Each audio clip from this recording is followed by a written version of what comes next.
Hi, this is Christine Knapp from ChristineKnappSculpture.com, and as much as I love my studio, I'm not in my studio today because I know that in order to make the best art I can possibly make, I have to get out. I have to do something else that excites me, such as standing on a beach knee-deep in water in the Bahamas. I take that excitement back to the studio with me. All of that excitement is transposed into the clay, into the sketches, whatever it is I make, and it makes things flow so much better. So just remember that. Get out. Successful artists do so much more than their art. That way their art is richer, and that way they can share their art with the world in a much better way. So until the next time, I'll see you back in the studio. This is Christine Knapp from ChristineKnappSculpture.com. Hi, it's a bright sunny day here in Colorado, which is why I'm kind of shielding my eyes, but I'm standing in front of Art Castings of Colorado, where I get a lot of my work done. And I'm going to take you through the lost wax casting method in a just very simplified version so you can see all the different steps. So our next step is to walk into the door over here to my right, and we're going to start with the wax casting and the wax chasing. So here we are in the mold room, and we're going to pan out and show you a bunch of different molds of other people's work that is here, since my piece currently is in patina.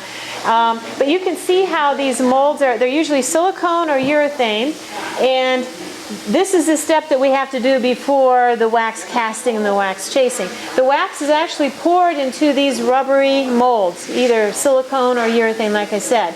And this is a mother mold here, made out of, sometimes it's fiberglass, sometimes it's plaster of Paris. And this rubber material is held firmly in place by the mother mold. Okay? Most pieces have 2 to 3 molds for an average size piece. So if you can just kind of take a look here, this is one of the cleanest foundries I've been in, but as clean as it is, it's always going to look in a state of disarray just because there's so much going on. Okay, so here's a layer of wax that's been poured into this mold, okay? And you can see how thick it is compared to my finger, maybe about 1/4 inch or so.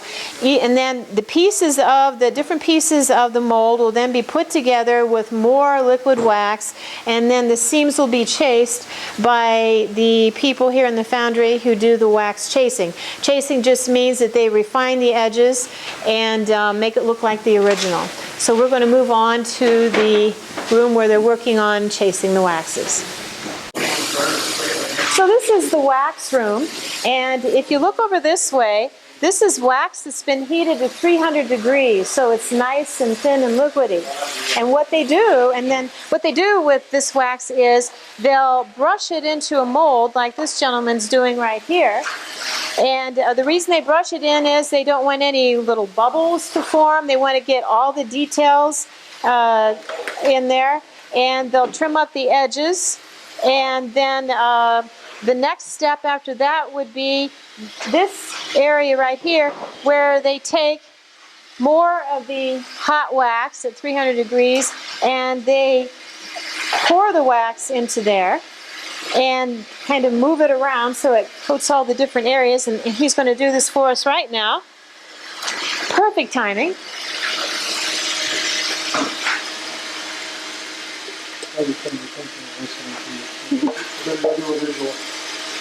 So that he makes it the thickness of the wax that I showed you just a few moments ago. About, what, 1/4 inch? 3/16.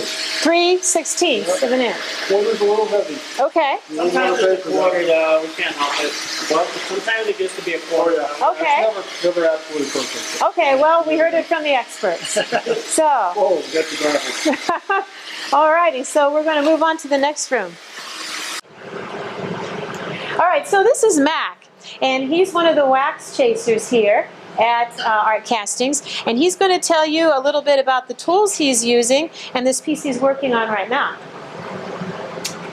Okay, we use the same sculpture tools that the artist would use. A lot of them have different textures on them, so we can replicate the textures that the artist would have put on the original clay.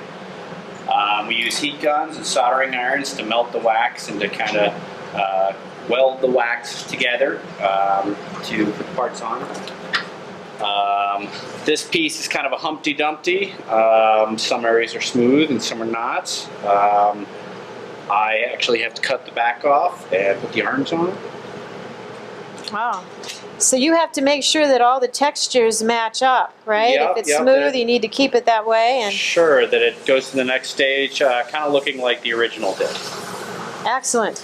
Yeah, we artists really depend on you guys to get this right. Right. So greatly appreciate your work. Sure. Thank you so much, Mac. No problem. So these are waxes that have already been chased, and you'll notice that they look really strange because they have all these little lines and pipes on them. You can recognize this shape here of it looks like a horse. These things are called sprues. This is a wax sprue, this is a wax sprue. They're just using a different kind of wax right here. And what these sprues do is it allows the bronze to have a place to, it allows the wax to have a place to escape once the wax is melted out of the ceramic shell mold. And you'll see the ceramic shell in just a little bit. So this is kind of a complicated process, and it's an art form of its own. And these people study the contours of the sculpture to get the sprues in just the right place so that the wax can melt out and have a place to go. All right, we're going on to the next step. Okay, so remember the pieces I showed you in the other room where they were just on the shelves and had the sprues on? This is Mark, and he's in the process of actually putting those sprues on another piece.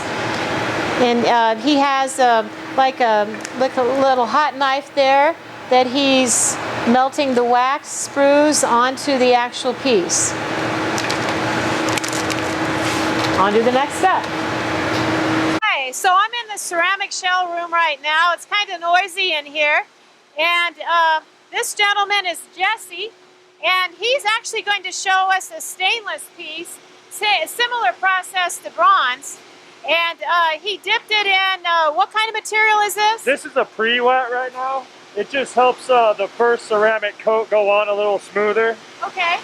And he's going to show us what's next. This is our first coat right here. This is our ceramic coat. We do two of these, two first coats before we go into our second sand. Okay. Just want to let it drip, make sure we get a nice even coat. Okay. Then we'll go over here and throw some sand on it. We shake all our first coats just to get all the all the lines, you know, the cracks and the piece and everything.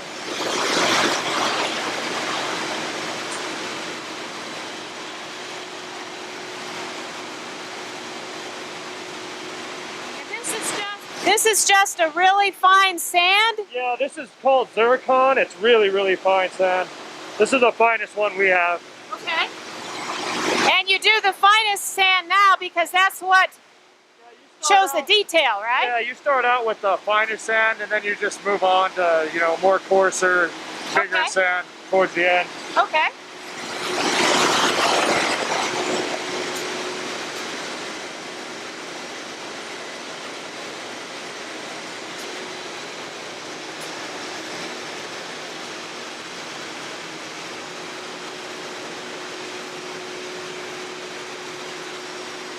And it looks like you'll see these other examples of other people's work hanging in here.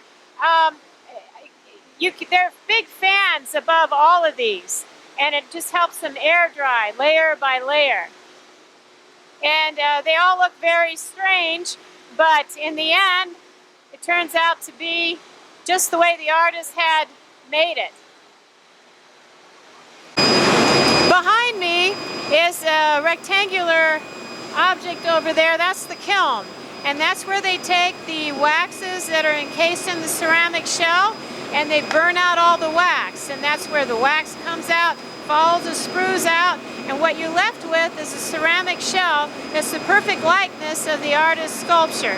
Now they're going to do a pour here in about 20 minutes, so we're going to come back for that and show you that.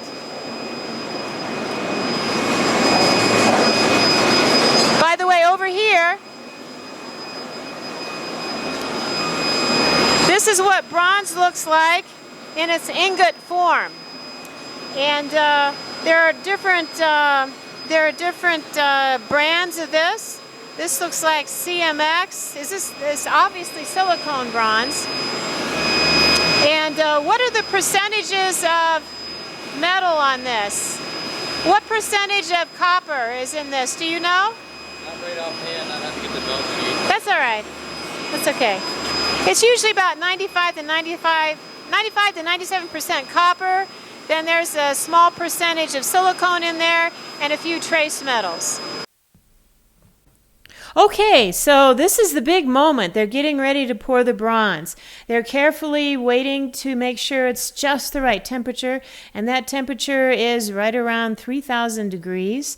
Right behind them is the kiln that's heating up the ceramic shell, and it'll be heated to 1,600 degrees. The wax is already out, but they want to make sure that the ceramic shell is nice and hot and ready to accept the molten bronze. So, as you can see, this is true teamwork at its best. Notice the protective gear these two guys are wearing. Leather chaps, thick boots, heavy mitts, face wear. What now? Okay, now the ceramic oven is open, ceramic shell oven is open, and you won't believe we're standing back 20 feet from this, and we can still feel the intense heat of this ceramic shell coming out. So notice this guy's mitts. He's going to put these ceramic shell molds in a sand pit so that they're nice and sturdy, and they'll be ready to accept the molten bronze. Notice how he's wearing his protective gear there. I've never seen a foundry that places so much attention to employee safety as this one. Now see the white crucible there? That's going to be in place so that it can accept the molten bronze from the melter. There it is. It looks like pure liquid. It's so hot. And then carefully takes it over, and he's going to start pouring it into each and every mold. They're still working very, very much as a team. This is a very well-rehearsed procedure that they've been doing for quite a while. An interesting thing is, I made a mistake, and I tried to talk to them while they were doing this, and this is before they put the mask over their face, and they gave me this glaring look like, "Lady, don't talk. Don't talk. We have to concentrate." And so I got the message loud and clear. So now more of the molten bronze is being poured into this mold. You notice that the guy pouring the bronze has his face mask down. That's because the heat that comes from that molten bronze is very, very intense. He doesn't want to get any burns on his face. And they have to do this whole pouring process very, very quickly, because once the bronze starts to cool just a little bit, then it's no longer able to pour into all the fine details of the mold. And so they want to maximize the heat as much as they can. Now you see that the bright yellow color that it is, within a few minutes after being poured into that mold, it starts to cool just a little bit, forms like a little skin on the top. And you'll see that there's a darker orange color in the crucible itself. That's where the bronze is already starting to cool, even though the temperatures are still pretty high.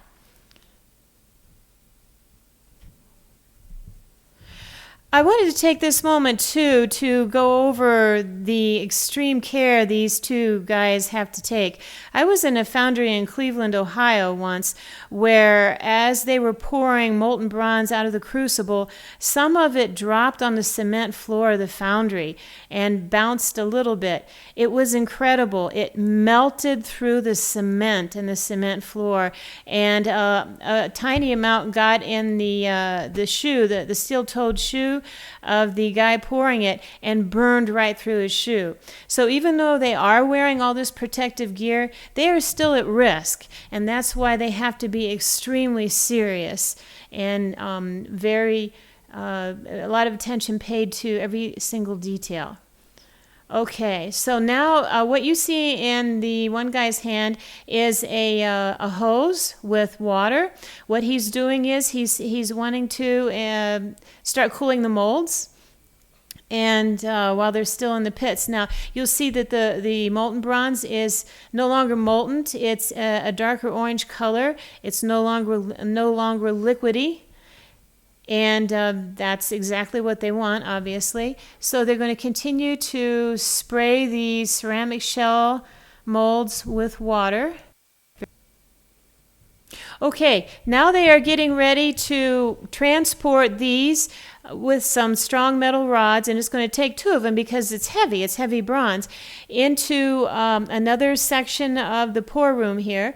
And they'll place the molds in front of some large fans designed to help cool this even more. Now, even though the bronze is still a bright orange color, it now has a firmness to it, so they can turn it upside down and place it in front of the fans. So there are the fans. You can see them. They're going to place it upside down. And it's just a bunch of strong fans. It's going to take a day, just about a day, for these things to cool enough so that someone can work some more with them and get the ceramic shell off. So now this has been a fascinating day in the pour room. It's not something that you get to see very often, and I think it's time that we go into the next room and see the next step.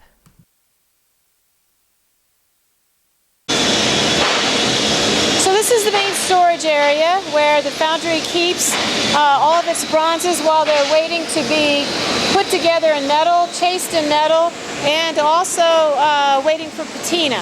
So a lot of different variety of pieces here, a lot of them pretty big.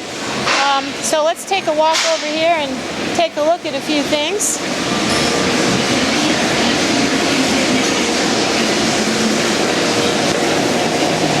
This is the color of bronze with no patina.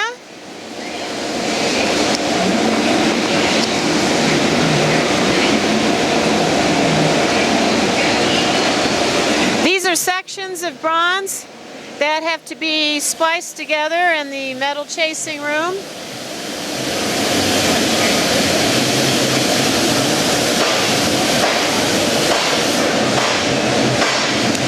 As you can see, all of these people are wearing protective clothing over their mouths and noses, protect their eyes. It can be a very dangerous business. This gentleman right here is sanding down the welds in a piece. And then there's another gentleman over here to your left that is maybe we can get a close-up on that. He's cracking off the ceramic shell and getting it ready for the metal chasers and metal welders to put the pieces together.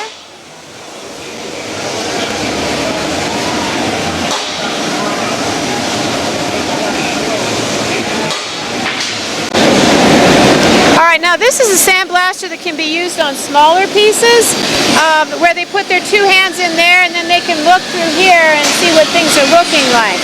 There's a larger one over here, and then for the extremely large pieces they have to take the piece outside and work outdoors.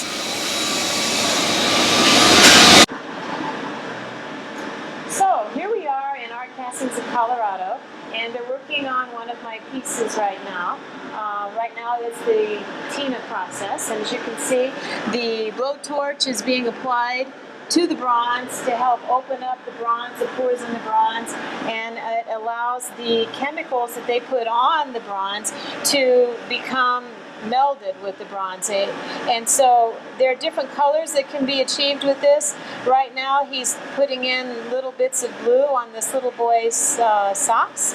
He's also put it's hard to tell here with the lighting, but he's also put a more of a reddish tone on the bear, on the baseball glove, and he's going to be putting some blue on the baseball cap. Of importance, you will notice the protective gear that he's wearing.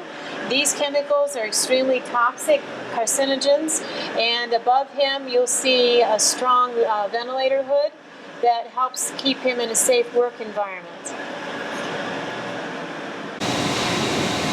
Hi, so this is a finished bronze. It's been patinaed. You're going to see some slight color variations where we added some blue and some red and a little hint of white in here for the Cubs insignia. That was the patron's request. We also made the hat blue, and you can't really see it, but there's a Cubs insignia on the hat that is in red. What I did is, this is basically a traditional patina with just a little bit of color added. All of these colors of patinas are very, very good and durable for an outdoor placement, which is what this piece is going to be. If you'll notice, the glove is an actual glove that I put into the clay and then covered with wax. And made it firm, and it just turned out. I'm really happy with the way it turned out. We just brushed back certain areas here to accentuate the stitching. Brush back the patina in the ball. The base patina on this is called the liver of sulfa wash, and then over the top of that they added another patina chemical called ferric, and it just came together really, really well. So it's been lacquered, and then tomorrow, after the lacquer is very, very dry, we're going to put a coat of Johnson's paste wax, simple Johnson's paste wax on this. Just a nice thin coat, let that dry, and then you buff it just like you would an automobile. It knocks down the shine a little bit, makes it more of a semi-glossy finish, and it helps preserve the bronze and the patina. That's it. Have fun.